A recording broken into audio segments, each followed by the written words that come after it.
Bonjour à tous, aujourd'hui une nouvelle petite vidéo pour se remettre au clair sur le tracé des quadrilatères et notamment les deux quadrilatères qui vont nous intéresser ici, le rectangle et le carré. Vous allez voir que la technique à chaque fois est la même, c'est juste que dans le cas du rectangle on aura deux mesures de longueur différentes, ici 6 et 3 cm à reporter.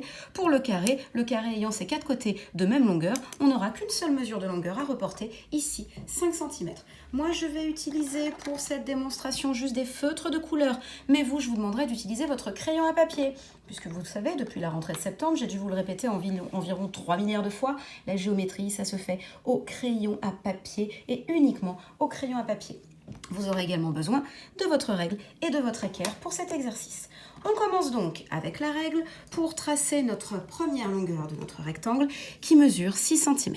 Je prends donc ma règle et je me place au niveau du 0 et je vais tracer un segment de 6 cm exactement. Voilà ma première longueur. C'est un rectangle ABCD, donc je pense tout de suite avant de continuer à la suite. Hop, je nomme mes deux points, mes deux extrémités, A et B. J'y pense tout de suite parce que sinon après, vous oubliez tout le temps. Maintenant, je dois passer sur la largeur. Avant de s'occuper des longueurs, il faut absolument tracer les angles droits, puisque vous le savez, le rectangle est un quadrilatère qui a 4 angles droits. Donc pour tracer les angles droits, je me munis de mon équerre. Je rappelle que l'angle droit sur une équerre, c'est pas celui-là, c'est pas celui-là, c'est celui-là, celui qui est près du 0. Donc je me munis de mon équerre, je me place bien au niveau de l'angle droit, je vais pointer mon angle droit sur le point B, je fais glisser l'équerre de façon à ce qu'elle soit à la fois pointée au niveau de l'angle droit sur le point B et qu'elle s'aligne parfaitement avec mon premier côté AB. Et là, je peux tracer effectivement une perpendiculaire. Je peux tout de suite mettre mon petit signe de l'angle droit pour me rappeler que c'est une perpendiculaire que j'ai tracée. Une fois que j'ai fait ça, je vais tourner mon équerre, puisque l'angle droit n'est plus du bon côté, et maintenant je veux un angle droit en A.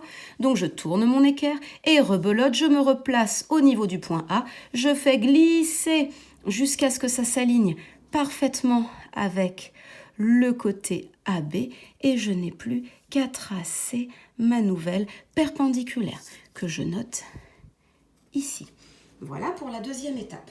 Maintenant, la troisième étape, ça va être de m'occuper de cette largeur, puisque j'ai une longueur ici de 6 cm, ça veut dire que ces deux côtés vont être des largeurs. Donc là, je reprends ma règle. Je me pointe en B, au niveau du 0, et je vais faire, hop, un petit trait de repère à 3 cm exactement. Même opération, je me pointe en A de l'autre côté, je me mets sur le 0, et je fais un petit point de repère à 3 cm exactement. Je n'ai plus à ce moment-là qu'à tracer mon dernier côté, qui est la dernière longueur, qui normalement, je peux vérifier pour être sûr de ma figure, AB faisait bien 6 cm, le dernier côté obtenu doit bien faire également 6 cm. Et je vérifie si j'ai bien tracé également, je dois me retrouver avec deux angles droits en bas, un ici, c'est bon, et un ici, c'est impeccable. Je n'ai plus qu'à nommer mes deux derniers points obtenus. C'est le rectangle ABCD. Donc, je continue A, B. Dans l'ordre, je descends le point C et je continue ici D, A, B, C, D de 3 cm de largeur et de 6 cm de longueur. C'est bon pour le rectangle. On va passer maintenant au carré. Vous allez voir que ça va être exactement la même chose. Donc là, je vais aller plus vite. Pour le carré, c'est parti. Mon premier côté de 5 cm cette fois-ci. Un côté de 5 cm et tout de suite je nomme A et B. Maintenant je m'arme de mon équerre pour faire mes angles droits. Je trace tout de suite ici, je me positionne angle droit aligné, hop, et je trace une perpendiculaire. D'ailleurs là, j'ai pas bien fermé, je vous rappelle qu'un polygone est une figure qui est fermée, donc je peux venir refermer mon polygone. Hop, je tourne mon équerre, je la place le long du côté AB et je trace mon angle droit. Je peux tout de suite noter mes deux petits angles droits. Cette fois-ci, je peux reporter exactement la même longueur, c'est-à-dire la longueur de 5 cm de côté. Ici, 5, hop, je fais un petit trait.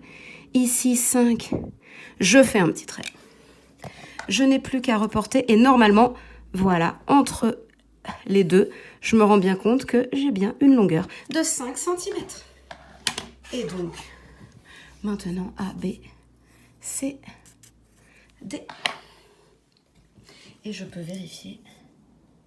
J'ai bien un angle droit ici.